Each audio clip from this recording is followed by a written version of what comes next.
მაშასე ბრუნდებით ეთერში ძალიან საინტერესო და მნიშვნელოვანი თემით სპორტის სკოლებში, სპორტი როგორც განათლება, როგორ უნდა ისწავლებოდეს და გვექნება ძალიან საინტერესო დისკუსია, საინტერესო სტუმრებთან ერთად.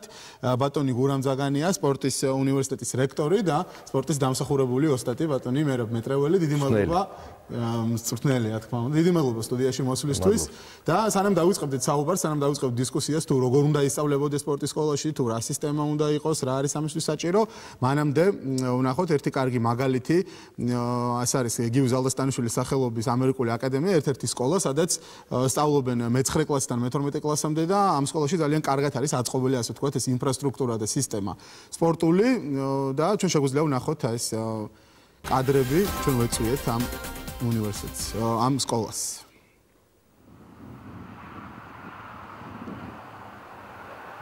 გიუ ზალდასტანიშვილის სახელობის ამერიკული აკადემია უკვე 15 წელია დაახლოებით არსებობს. 15 წლის მანძილზე პირველივე წლიდან სკოლაში მოქმედებს სპორტული პროგრამა. სპორტული პროგრამა ჩვენ სკოლაში არის საკმაოდ მრავალფეროვანი. არის სათამაშო სახეობები ისეთი როგორიც არის რაგბი, ფეხბურთი, კალათბურთი, ფრენბურთი, ასევე გვაქვს ისეთი სახეობები როგორიც არის ცურვა, ტრენაჟორები, გვაქვს აერობიკა, გვაქვს ასევე კლდეზე ცოცვა, სპეციალური ხელოვნური კლდე გვაქვს დამონტაჟებული. პრინციპში ინფრასტრუქტურა, რომელსაც სკოლა სარგებლობს, ეს არის სკოლის საკუთრება. შეფასებას უწევთ აბსოლუტურად ზუსტად ისეთივე შეფასება ექნებათ ბავშვებს, როგორც ყველა დანარჩენ საგნებში, რომელიც შემდეგ წლიურ ნიშანზეც მოქმედებს. ძირითადი კრიტერიუმები ეს არის 3, ეს არის დისციპლინა, დასწრება და მონდომება. არსებობს ეგეთი სტატისტიკა, თითეული დახარჯული 1 ცენტი თუ 1 დოლარი, რომელიც შეიძლება დღეს ან 1 ლარი დაიხარჯოს ბავშვებში, დაახლოებით 12 მაგ დაზღვევას იძლევა შემდგომ. ჯანმრთელობის თვალსაზრისით და ნებისმიერი სხვა თვალსაზრისით, რაც კი შეეხება ბავშვის განვითარებას. რა თქმა უნდა ჩართული იყოს ყველა. ალბათ პირველ რიგში განათლების სამინისტრო უნდა გქონდეს რაღაცა გეგმა, რომ სკოლაში აუცილებლად დაბრუნდეს სპორტი. დაწყებით კლასებში მოსწავლე ბავშვებისათვის შესაძლებელია არსებობდეს საერთო სპორტული კლასი, რომელშიც ყველა იქნება ჩართული. თუმცა ასაკის მატებასთან ერთად თუ კი მათ არ შევთავაზებთ კონკრეტულ სპორტის სახეობებს შორის არჩევას, ინტერესი ნელ-ნელა იკლებს. ჩემი აზრით, ამერიკის შეერთებული შტატების გამოსხლებამ ნათლად დაგვანახა, რომ როდესაც სკოლებმა გადაწყვიტეს ყურადღება არ მიექციათ სპორტული აქტივობებისთვის და სრულად კონცენტრირებულიყვნენ აკადემიურ საკითხებზე, მივიღეთ ჯანმრთელობის პრობლემები მოსახლეობაში. არაჯანსაღი კვების კომბინაცია სპორტული აქტივობების გაქრობასთან ეს ისაა, რის უფლების მიცემაც ამერიკელებს საკუთარი თავისთვის არ შეუძლიათ, ვინაიდან საბოლოო ჯამში ეს ძალიან ძვირი ჯდება. დასაწყისში, რა თქმა უნდა, ეს ნათლად არ ჩანს, თუმცა შედეგად ჯანდაცვის ხარჯები საგრძნობლად იმატებს. რა თქმა უნდა, მნიშვნელოვანია იმის გაცნობიერება, რომ მათემატიკის მასწავლებელი უნდა იყოს ექსპერტი მათემატიკაში. თუმცა, როდესაც საქმე მიდგება სპორტის მასწავლებელზე, ითვლება, რომ ამის გაკეთება ყველას შეუძლია. ეს არასწორი მიდგომა. სპორტის მასწავლებელი უნდა იყოს ისეთივე კომპეტენტური თავის საქმეში, როგორც სხვა საგნების პედაგოგები არიან.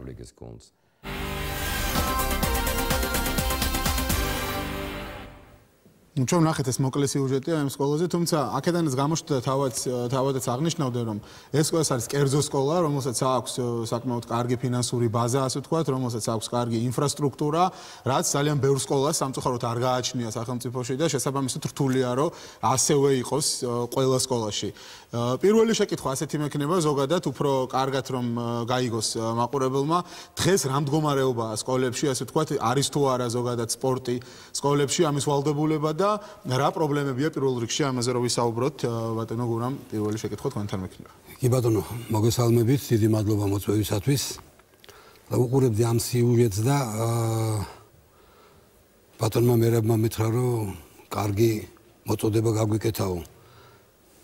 ალბათ ხელმძღვანელი გახდათ ის ინგლისური ენაზე რომ ლაპარაკობთ. დირექტორია, დიახ. ესე იგი, სიუჟეტი დაიწყო ინფრასტრუქტურით და შემდეგ ბრძანა დირექტორმა, რომ აუცილებელია, რომ მათემატიკის მასწავლებელმა ასწავლოს მათემატიკა, ხოლო ფიზიკური აღდგენა, სპორტი ასწავლოს სპორტის მასწავლებელმა. აი მე დავიწყებდი იქიდან, რომ ჩვენთან აი ეს ნიშანდობლივია სხვათა შორის. სულ ამაზე გვაქვს ლაპარაკი, რომ საქართველოში ფიზიკურ აღზრდას სპორტს უნდა ასწავლიდეს ვინ? თუ არა სპეციალისტი, ხო? და ეს მდგომარეობა ჩვენთან არის, მე არ შემეშინდება ამის თქმის პირდაპირ კატასტროფული, იმიტომ რომ მე მინდა ერთი მაგალითი მოგიყვანოთ. ეს იყო 2010 წლის მაისი-ივნისი, როდესაც საქართველოს პარლამენტის ახალგაზრდობისა და სპორტის კომიტეტმა განათლების სამინისტროსთან ერთად ჩაატარა ესეთი კვლევა საქართველოში სპორტული სკოლების საერთოდ ფიზიკური აღზრდის გაკვეთილების მდგომარეობის შესახებ და საშინელი სურათი დაიხადა 4200 მასწავლებლიდან 3200-ს არ აქვს უმაღლესი განათლება სპეციალური და ამ 3200-დან 800-ს საერთოდ არ აქვს უმაღლესი განათლება. ესე იგი, რა გამოდის? 62-63% ეს არის 2010 წლის მონაცემები და იმის შემდეგ რაც 2007 წელს დახურეს სპორტის უნივერსიტეტი, მაშინდელი აკადემია და ეს იყო მოწოდებული რომ მოემზადებინა ის მასწავლებლები, რომლებიც შემდეგ საშუალო სკოლებში იმუშავებდნენ, იმის შემდეგ გავიდა 8 წელიწადი.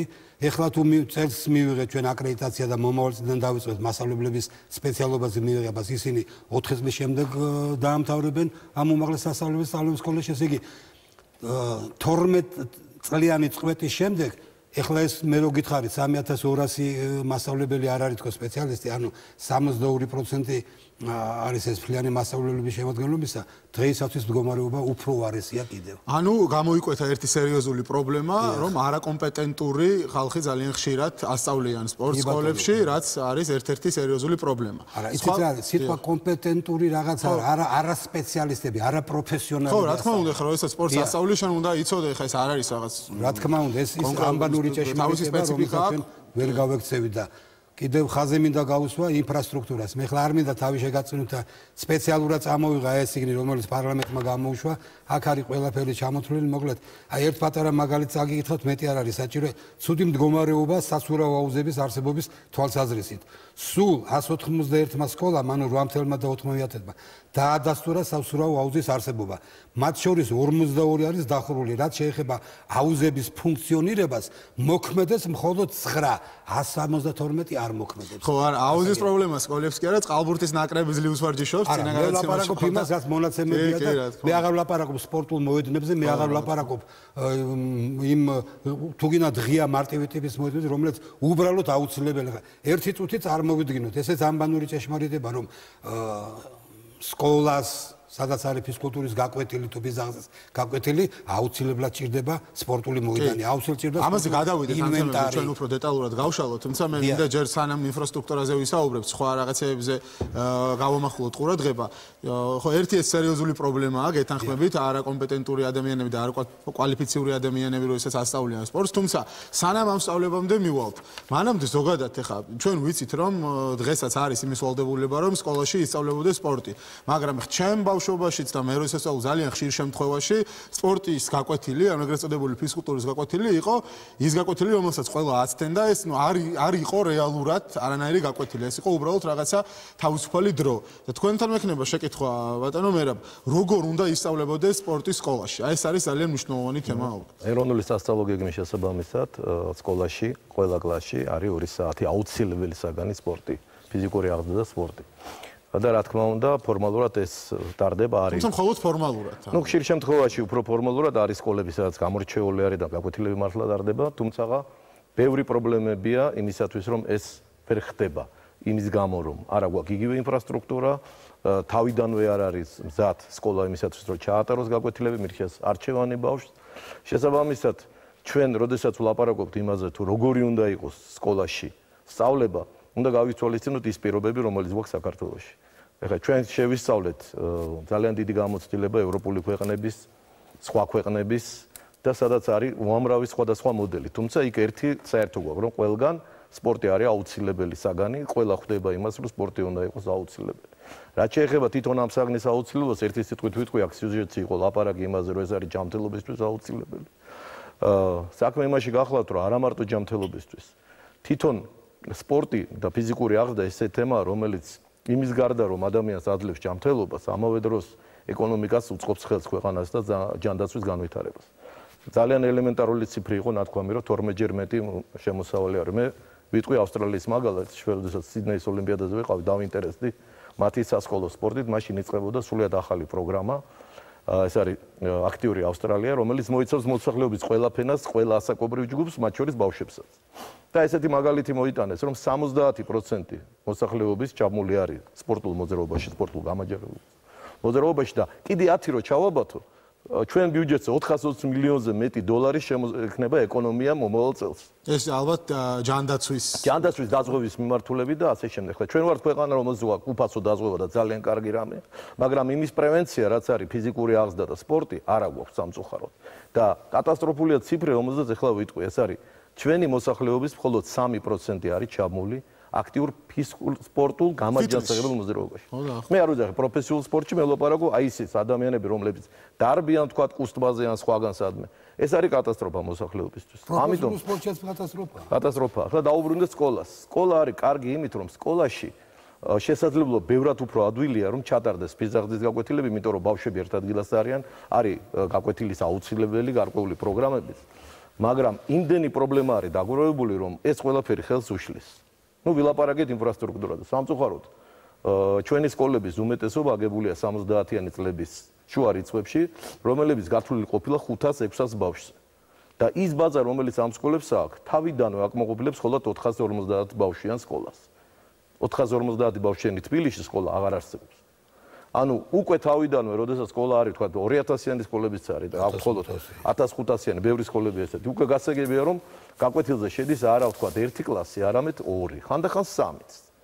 3 კლასი ეს არის 90 ბავშვი, რომელ სპორტზე ვსაუბრობთ, რომელ ფიზაღზე ვსაუბრობთ, ან ასე შემდეგ. ეს ერთი პრობლემა არის.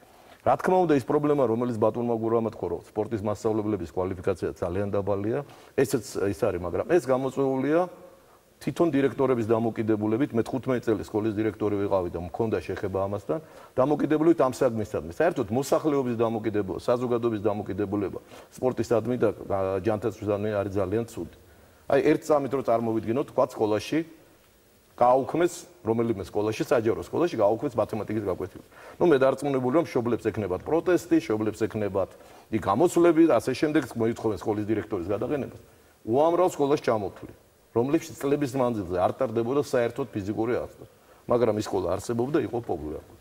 ანუ თვითონ ამ საკითხის ყურადღებაც არ არის ხო? ყურადღებაც არ არის და თვითონ მოსახლეობასა, ჩვენ საზოგადოებას არა გააზრებული რა არის ეს. გამდენად მნიშვნელოვანია. კიდევ ერთი ძალიან საინტერესო თემა, თვითონ სისტემა თქვენი აზრით როგორ უნდა იყოს ამ სპორტის სწავლების. აქ არის სხვადასხვა სისტემები, მაგალითად ამერიკაში თავისებური მიდგომა აქვს, ევროპაში თავისებური. ჩვენთან დღეს არის რაღაც საბჭოთა თითქოს საბჭოთა მიდგომა შემორჩენილი და ისიც ბოლომდე აღარ არის. მე დარწმუნებული ვარ, საბჭოთა კავშირის დროს გაცილებით უკეთ ტარდებოდა, ვიდრე დღეს არის. ანუ აი რეალურად რა უნდა დავნერგოთ ჩვენ, როგორი უნდა იყოს ეს სპორტული აღზრდა, ასე ვთქვათ, სპორტული გაკვეთილი, როგორი ტიპის უნდა იყოს თქვენ როგორ გონიათ? არსებობს ასთან ძალიან დიდი სხვადასხვაობა. ზუსტად ამ თემას ეძღვნება ორ დღეში ჩვენთან უნივერსიტეტში ბატონ გურამის თაოსნობით ტარდება კონფერენცია თემაზე სასწავლო დაწესებულებებში ზოგადსაქმე სკოლებში ფიზიკური აღზრდა და სპორტის სწავლების პრობლემების შესახებ. სადაც რაღაც 20-მდე პროფესორი სხვადასხვა რეგიონებიდან საქართველოს სხვადასხვა უნივერსიტეტიდან ამ თემაზე ვისაუბრებ და გვინდა რომ ეს საკითხი გახდეს აქტუალური. რა თქმა უნდა, ის მოდელი, რომელიც დღეს არის, ის არც საბჭოთა, არც ევროპულია და არც არანაირი არ არის. იმიტომ რომ ჯერ იყო და სულ იყო თქვა გაკვეთილი, სადაც იყო გამკლავი, ზემკლავი და ასე შემდეგ, იმის გამო რომ არ ქონდა არანაირი ინვენტარი. ანუ ის რაც იყო კომუნისტების დროს, სადაც ჩვენ საბჭოთა კავშირი უცრავდით. მაშინ სკოლებში ინვენტარი იმდენი იყო, რომ შესაძლებელი იყო კიდმა ტანვარჯიშვილი, თქვა ლეოსნური და ასე შემდეგ სხვა ვარჯიშების მეშვეობით გაგონვითარებინა ის უნარჩვევები, რომელიც ბავშვს ჭირდება. სამწუხაროდ 90-იანი წლების შემდეგ ეს დაიკარგა. შემდგომ ერთი პერიოდი ნაციონალური ხელისუფლების დროს შემოვიდა სკოლებში ეგრეთ წოდებული სპორტის გაკვეთილი. თუმცა ესეც ნახევარი ნაბიჯი იყო, იმიტომ რომ არჩევანის საშუალება სკოლებს მისცეს ესეთი, უთხრეს, აირჩიეთ 3 სპორტის სახეობა და აი ეს სპორტის სახეობა იქნება თქვენთვის თავარი. პრიორიტეტი. ეხლა თქვენ წარმოიდგინეთ ბავშვი, რომელიც სკოლაში სწავლობს. შეიძლება სულ არ უნდა სპორტის სახეობა, რომელიც სკოლამ აირჩია. ან და რას ნიშნავს სკოლის სპორტის სახეობის არჩევა? სკოლების 90% აირჩია ჭადრაკი ერთ-ერთ სახეობად, იმიტომ რომ სკოლის დირექტორები მიხვდნენ რომ ბაზა არ ქონდათ და ჭადრაკი სპორტული ფორმა მიუხედავად იმისა რომ მე ძალიან დიდ პატივს ავცემ და უამრავი მეგობარია მოჭადრაკი არ არის ფიზიკური აღზრდის ერთ-ერთი მეთოდი, ის უფრო თქვა ინტელექტუალურია და ასე თამაში უფროა ხო? ხო, განუბრივი განვითარებისთვის არის, მაგრამ იმის გამო რომ არ იყო ეს ამ სისტემაც არ ივარგა. დღეს გვაქვს ესეთი ნაწილი რომ სკოლებში თქვა მე-4 კლასის ჩათვლით ისწავლება ფიზიკური აღზრდა, ანუ ეს არის იმ უნარჩვევების შესწავლა, რომლებიც აუცილებელია ბავშვის, შემდგომ არის სპორტის გაკვეთილები. მაგრამ კიდევ ერთხელ ვიმეორებ. პირველ მე-6 კლასში ისწავლება. პირველ მე-6 კლასში კი ორ საფეხურზე, პირველ საფეხურზე ისწავლება. მეორე და მესამე საფეხურზე ჯერჯერობით არის სპორტის გაკვეთილი, თუმცა არის კიდევ ერთხელ ვიმეორებ, უამრავი მოსაზრება და ჩვენ უნდა გამოვიდეთ არა რაღაცა კალკა ავიღოთ რომელიმე ევროპული ქვეყნიდან, მაგალითად გერმანიიდან, ან სხვა ქვეყნებიდან, სადაც ძალიან სერიოზული საკლუბო სისტემაა და ძალიან სერიოზულად არის ერთმანეთთან ჩაჭიდებული დიდი სპორტი და სასკოლო სპორტი, სკოლის ბავშვების თქვათ განვითარება და საკლუბო სისტემა. ჩვენ უნდა ავიღოთ ის, რაც გვაქვს დღეს. დღევანდელი ჩვენი პრობლემა ის არის, რომ იმ ინფრასტრუქტურით, იმ ძალებით, რაც გვაგვაჩნია, სამწუხაროდ აი ესეთი დიდ არჩევანს ჩვენ ბავშვებს ვერ მიჩვევთ. შესაბამისად, ეს იდეა თავიდანვე არ არის ის, რომელიც ესე ადვილად განხორციელდება. ამას ჭირდება მომზადება. დაახლოებით 12-15 პრობლემა, რომელიც ახლა დაისმება კონფერენციაზე. მაგალითად, 45 წუთი საკმარისია თუ არა გაკვეთილის ჩასატარებლად.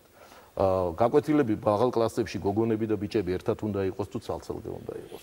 ნიშანი უნდა იწერებოდეს თუ არა და უამრავი სხვა საკითხები, რომელიც ახლა შორს წაგვიყვანს და ზუსტად აი ამის წამოწევა უნდა აი ამ ჩვენს მე ვფიქრობ, რომ ყველა უნდა მიაქციოს ყურადღება პირველ რიგში ჟურნალისტებს მოუწოდებს სხვა ტელეკომპანიებს, რომ მაქსიმალურად გააშუქონ, ასე ვთქვათ, თუნდაც ეს კონფერენცია იქნება თუ სხვა მსჯელობა, დისკუსია იქნება ამასთან მიმართებაში, რადგან ეს არის ჩემი აზრით ერთ-ერთი ყველაზე მნიშვნელოვანი თემა. ზოგადად ეხლა თქვენ რაც თქვით, ეს ციფრი 3% არის მართლაც კატასტროფული და მე ხალხს რო უყურს, რომ ქართველი, ასე ვთქვათ, მე როდესაც ასაკში შედიან ღიპიანები რატო არიანო, ხო? აი იმიტომ არიან ღიპიანები, რომ მხოლოდ 3% არის, ვინც ვარჯიშობს. მე ჩაგერთვებით, ბატონო გიორგი, აი ამ რა სისტემები გვაქვს და რა სტრუქტურები გვაქვს საშუალო სკოლებში ფიზიკური აღზრდის გაკვეთილების და საერთოდ სპორტის გაკვეთილები. მე რაღაც ძალიან ცუდად ხდება ყურში სპორტის გაკვეთილი სკოლაში არის ფიზიკური აღზრდის გაკვეთილი და ესე უნდა იყოს, მაგრამ ნებისმიერ ქვეყანაში, ნებისმიერ სისტემას და ნებისმიერ მიმართულებას არეგულირებს კანონი. კანონი იმ დარგის შესახებ, რომელიც არის. ახლა მე ამ კანონს რატო ვლაპარაკობ, იცით? კანონი მიღებული იქნა სპორტის შესახებ დამოუკიდებელი საქართველოს პირობებში 1996 წელს. იმის შემდეგ გავიდა თითქმის 20 წელი და 20 წელი. თითქმის 20 წელიწადი გავიდა. სულ ყველა იძახის, რომ ძალიან ცუდი კანონია, მაგრამ ჯერ უკეთესი არ შეუქმნიათ. იმ კანონში რა წერია, იცით? რომ კვირაში არანაკლებ 4 საათი უნდა ტარდებოდეს მეცადინეობა საშუალო სკოლაში. 4 საათი და აი ბატონმა მერაბმა თქვა, თვითონაც დირექტორი იყო და რამდენიმე სკოლა ჩამოყვა და ორჯერ თუ ტარდება საერთოდ. ერთხელ და შეიძლება საერთოდ არ ტარდება. მე აღარ ვლაპარაკობ იმ სკოლებზე, რომელიც დაუშვათ არის საზოგადოებრივი, სახელმწიფო სკოლები და კერძო სკოლების ხო უამრავია. იქ ალბათ მე ახლა ვერ ვიტყვი ზუსტად არ მინდა ვინმეს წინაშე რაღაც ისე გამოვიდეს თითქოს მე რაღაც იგნორირებას ვაკეთებ ან რაღაც რომ არ გამომიკვლევია ეს საკითხი, მაგრამ ალბათ იმ სკოლებში საერთოდ არასწავლიან ფიზიკურ აღზრდას და საერთოდ არ არის განმანაკლისები. კი, აი თუნდაც ჩვენაც ნახეთ ხო, ისეთი როგორც ზალდასტანიშვილი, კი ბატონო, ბაქსვუდი კი ბატონო, ახლა ბევრი სკოლა სადაც ძალიან სერიოზულად აქცენტი. ბაქსვუდს რომ ავტობუსები ყავს და ბავშვები რო დაყავს და მოყავს ყოველ დღე. იმ ავტობუსების ფულით და იმით ერთ 5 სკოლას კარგი ინფრასტრუქტურას გაუკეთებთ რა. ეხლა ჩვენ ისეთ სკოლებს ნუ ავიღებთ, სადაც იდეალურად არის. ჩვენ გვინდა საშუალო დონე. ხო, რა არის საჭირო, ხო, ეხლა ინფრასტრუქტურაში აი რას გულისხმობთ, მოდი ესეც განვარტოთ. ნუ ელემენტარულად საჭირო არის ერთ მოედანი, სადაც ღია მოედანი ხა მაგალითად ერთი დარბაზი მინიმალური დარბაზი აი რაც იყოს, ხო? აი ვთქვათ ორ შაბათს შეიძლება იქ ითამაშო ფეხბურთი, სამ შაბათს იყოს კალათბურთი და აი ჩემთვის ჩემი აზრით ეხლა მე დიდი ხანი არ არისაც სკოლა დავამთავრე. ძალიან მნიშვნელოვანია სკოლის მოსწავლისთვის мотиваცია, რომ მას კონდეს რაღაც мотиваცია, რომ აქტიურად იყოს ჩართული სპორტულ აქტივობაში. კი, რა თქმა უნდა, თქვათ ეს იქნება მე-6 კლასამდე თუ რაღაც ასაკამდე შესაძლებელია, რომ მხოლოდ აი ამ რაღაც ფიზიკური დატვირთვით, რაღაც გაერთიანებული უნივერსალური კლასით დაინტერესო ბავშვი და ასე ვთქვათ აქტიურად ჩართო იგი აი ამ პროცესში, თუმცა მე როდესაც იზრდება შედარებით ეს მოსწავლე, შემდეგ უკვე მისთვის მნიშვნელოვანია, რომ კონკრეტული უნარები განავითაროს, თქვათ რაღაც ის იქნება სხვა სპორტის სახეობა თუ რაც არ უნდა იყოს, რომ მას გაუჩნდეს мотиваცია, რომ ითამაშოს. და ჩემი აზრით აქ უკვე ძალიან მნიშვნელოვანია სხვა ტურნირების ორგანიზება, შეჯიბრების ჩატარება, თქვათ სკოლებს შორის, უნივერსიტეტებს შორის.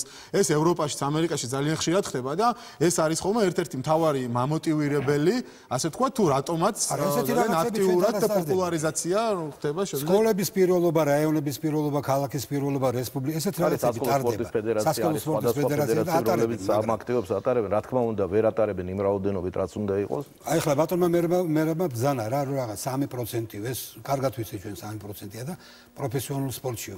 თქვენ იცით, რამდენი ადამიანი მონაწილეობს პროფესიულ სპორტში საქართველოში დღეს? ყველა სპორტის სახეში ერთად აღებული 35,000-მდე. 35,000-მდე. მაშინ, როდესაც მე ისტორიის სპეციალისტი ვარ სპორტის და გეტყვით, რომ 1918 წელს საქართველოში იყო 100,000 ტანმოვარჯიშე. 1918 წელს. მაშინ არც კომუნისტები იყვნენ, დამოუკიდებელი ქვეყანა ვიყავი და 100,000 ტანმოვარჯიშე იყო და 140,000-ზე უნდათ სტადიონის აშენება ვაკის მიდამოებში იმ პერიოდისათვის, რომ 26 მაისის აღლუმი აეღნიშნათ იქ 140,000-ზე. თან ჩვენ ისიც უნდა გავითვალისწინოთ, მე მგონი, რომ თანამედროვე სამყარო იცვლება, ხო? ნელ-ნელა ეხა ისე განვითარდა ტექნოლოგიები, ისე შეიცვალა ყველაფერი, რომ ეხა უკვე ახალგაზრდებს ბავშვებს იმის მაგივრად რომ თქვა ეზოში ჩავიდნენ და ფეხბურთი ითამაშონ, უფრო მეტად ურჩევნიათ, რომ ხო, PlayStation-ზე ან რაღაც კომპიუტერზე ითამაშონ. ჩვენ არ უნდა ვლაპარაკოთ. უფრო უნდა გაიზარდოს აქ სახელმწიფოს მხრიდან და თუნდაც სკოლების მხრიდან იმის დაინტერესება, რომ რამენაირად ეს ბავშვები ჩაითრიონ ამ სპორტულ აქტივობაში და აქ რა თქმა უნდა, პირველ რიგში სახელმწიფოს როლი არის. ხო, აი მოდი ამაზე ვისაუბროთ. სახელმწიფოს როლი რა უნდა იყოს? სახელმწიფოს როლი რა თუნდა ამას ლაპარაკი, რომ სახელმწიფო უნდა იყოს და არის კიდევაც დაინტერესებული, მაგრამ ნუ ჯერჯერობით დამოუკიდებლობა ეხლა 20 წელიწადი არ არის ესეთი დიდი ხანი და 25 წელიწადი, მაგრამ ნელ-ნელა ნაბიჯ-ნაბიჯ მივდივართ იქითკენ, რომ რაღაცას ვაკეთებთ, მაგრამ ცოტა მეტი ნაბიჯები გჭირდება, უფრო სწრაფად გჭირდება ეს. აი თქვენ ახლა ინფრასტრუქტურაზე საუბრობთ, ეს ინფრასტრუქტურა ხი კერძის სკოლების მხრივ გასაგებია, რომ თავად სკოლები უნდა იყვნენ დაინტერესებული ამ მხრივ, მაგრამ როცა სახელმწიფო სკოლებზე არის საუბარი, ხო? ძალიან ხშირად მათ იმის თანხებიც კი არა აქვს, რომ ელემენტარულად რაღაც საკლასო ოთახი გაარემონტონ რა, ინფრასტრუქტურაზეა საუბარი, ხო? აი შორს ნუ წავალ. ვინ უნდა ჩადოს ეს ფული, ხო? ალბათ სახელმწიფო, ხო, რას ფიქრობ? რა თქმა უნდა, სახელმწიფო და პირველ რიგში სახელმწიფო, იმიტომ კიდე თქვენი ნათქვამიდან გამოვა და ვიტყვი რომ თქვენ ბრძანეთ რომ და ბატონმა ბრძანა რომ $1 დახარჯული იძლევა $12 ეკონომიას. მე კიდე სხვა ინფორმაცია მაქვს მაგალითად სხვა ქვეყნების ისეთი განვითარების როგორც არის შვეიცარია, ამერიკის შეერთებული შტატები რომ $1 დახარჯვა სპორტზე იძლევა $29 ეკონომიას. ესეთი მონაცემიც. რაც შეეხება თვითონ ამ საკითხს, ეხლა პირველ რიგში ჩვენ უსმენდით დღეს თქვენ პირველ ნახევარში რაგბის ფედერაციის პრეზიდენტის გიანი ჟერაძეს საუბარს და პირველ რიგში მადლობა უნდა უთხრა პირველ რიგში იმისათვის რომ შემოგცა შესაძლებლობა არა მარტო ჩვენ სპორტის სპეციალისტებს, არამედ უბრალოდ ადამიანებს გვენახა ეს დღესასწაული, სოფლიო ჩემპიონატი რაგბში, მანამდე იყო კალათბურთის ევროპის ჩემპიონატი, ეს არის უზარმაზარი აგიტაცია ჩვენი მომავალი თაობისათვის რომ დაიწყონ ამ სპორტის სახეობებში სიარული. და დღეს რაგბზე რო ბუმია, რა თქმა უნდა საქართველოს ნაკრების შედეგებზეც გამოვა რა თქმა უნდა. და პირველ რიგში ეს არის სახელმწიფოს როლი. ანუ სახელმწიფო უნდა გაუკეთოს პოპულარიზაცია სპორტს. სპორტი არ არის მარტო ის შედეგები, რომელიც ჩვენ მივიღეთ. ეხლა ის ათასობით ბავშვი, რომელიც რაგბზე ივლის, ჯერ ესეთი არ იქნება ისეთი თქვა ჯანმრთელობის, როგორც დღეს არის, ჩვენ ვილაპარაკეთ იგივე თქვა კონჩონჩხოვანი სისტემის პრობლემებზე, გულსის ზარვებზე, დიაბეტზე, ასე შემდეგ ჭარბწონაზე და ეს არის რა თქმა უნდა. მიმის გარდა დამიჯერეთ ამის არსებობს ამის ესეც ანალიზიც რომ ბევრად ნაკლებია ნარკომანია, ბევრად ნაკლებია დანაშაულება იმ ადამიანებში, რომლებიც სპორტს მისდევენ. რა თქმა უნდა, მე კიდევ ერთ კომპონენტზე მინდა გავამახვილო ყურადღება, ჩვენ როდესაც თუნდაც აი ჭარბწონაზე ვსაუბრობთ, არასპორტულობაზე ვსაუბრობთ, აქ კვება არის ალბათ ძალიან მნიშვნელოვანი, სწორი კვება, ხო? ესეც სპორტული აღზრდის ერთ-ერთი მთავარი კომპონენტია და მე მგონი ის ფაქტი, რომ თქვა ზოგადად საქართველოში ძალიან ასე თქვა ცუდად იკვებება ბევრი ადამიანი, ეს სკოლიდან მოდის, რადგან სკოლაში ეჩვევა, ხო, ადამიანის სხვადასხვა რაღაცას და ეხა მე მახსოვს ჩემ ბავშვობაში, როდესაც სკოლაში მთავარი ასე თქვა საკვები იყო რაღაც ფენოვანი ხაჭაპური და ყველა ჭამდა ფენოვან ხაჭაპურს, იქ რა სწორკვებაზეა და რა სპორტულ აღზრდაზეა, ხო, საუბარი და მე ვფიქრობ, რომ ამ ხრივაც უფრო ყურადღება უნდა მიექცეს, ჩემი აზრით, თუ თავიდანვე, სკოლებიდანვე აი ამ კომპონენტს, რომ შემდეგ უკვე მიეჩვიონ ბავშვობიდან ადამიანები, რომ მათ სწორად უნდა იკვებონ და ასე ვთქვათ, ეს პრობლემებიც ალბათ უფრო ნაკლებად იქნება, ხო, წესით. უნდა კვება ძალიან მნიშვნელოვანია. ჩვენ ახლა ცოტა სხვა გზით წავედით, მგონია, რატო იცით, ჩვენ სპორტზე გადავედით უფრო ვიდრე ფიზიკური აღზრდის გაკვეთილებზე. ფიზიკური აღზრდის გაკვეთილების დატვირთვა აბსოლუტურად სხვა არის, სპორტის დატვირთვა მე ესე მგონია რომ აბსოლუტურად სხვა არის, იმიტომ ეს არის ორი სხვადასხვა მხარე. ფიზიკური აღზრდა ეს არის ისეთი აუცილებელი რომ ყველას უნდა, სპორტი ყველა ვერ დაკავდება. ეს სხვა რაღაცა. სპორტში მიდის ადამიანი, რომელსაც სურვილი აქვს რომ გახდეს პროფესიონალი, ეკონომიკურადაც გაიმართოს და ქვეყანას მოუტანოს მედლები, ხო? დიდ სპორტზეა ლაპარაკი. აი სპორტი, რომელიც ჩვენ გვინდა სკოლებში დავნერგოთ, რომელიც ჩვენ გვინდა რომ მოსახლეობის ჯანმრთელობა რომ იყოს, მაღლა აწეული და არა 3%, არამედ 23. საერთოდ ესეც ცნობილია, რომ ეკონომიკურად ოდნავ მოძლიერებულ ქვეყანაში 40-დან 60%-მდეა დაკავებული ფიზიკური აქტივობებით. წარმოიდგინეთ, განსხვავება ნახეთ 3% და 40%. ჩვენ საუბრობთ სახელმწიფოს როლზე, თქვა ფიზიკურ აღზრდაში, წერან ვისაუბრეთ ამ თემაზე. მოდით ავიღოთ მაგალითი ევროპის ქვეყნების. შვეიცარია, გერმანია, ორი ქვეყანა ავიღოთ, სადაც აუზზე სიარული 12 მეცადინეობა თვეში ღირს დაახლოებით 19-20 евро, ან 19 დოლარი შვეიცარიის. ძალიან იაფია. ჩვენთან მინიმალური ფასი არის 160 ლარი. დღევანდელი საქართველოსთვის 160 ლარი და დღევანდელი განვითარებული ქვეყნების, რომელიც მე ჩამოთვალე, 19 евро, ეს არის აბსოლუტურად სხვადასხვა რიცხვი.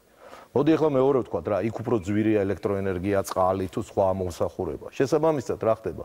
სახელმწიფო სუბსიდირებას უკეთებს და ამავე დროს ის ჯანდაცვის პრობლემები ისინი, რა თქმა უნდა, თავიანთ როლს ძალიან მნიშვნელოვანს თამაშობენ ამის საქმეში. სამწუხაროდ ჩვენი გადაცემის დრო იწურება უკანონო პრაქტიკულად ამოიწურა ძალიან ბევრია სასაუბრო ამ თემაზე ჩვენ მომავალში აუცილებლად გავაგრძელებთ. სადაც სახელმწიფოზე საუბრობთ, ჩემი აზრით აუცილებლად უნდა მოხდეს დეცენტრალიზაცია აი ამ რაღაც სტრუქტურების, იმიტომ რომ ნებისმიერ ქვეყანაში იქნება ამერიკა, ევროპა, იქ თვითმმართველობების დონეზე წყდება, აი ესეთი რაღაც სპორტი ყოველთვის წყდება, ანუ ქვევიდან ზევით მიდის განვითარება და არა ზევიდან ქვევით.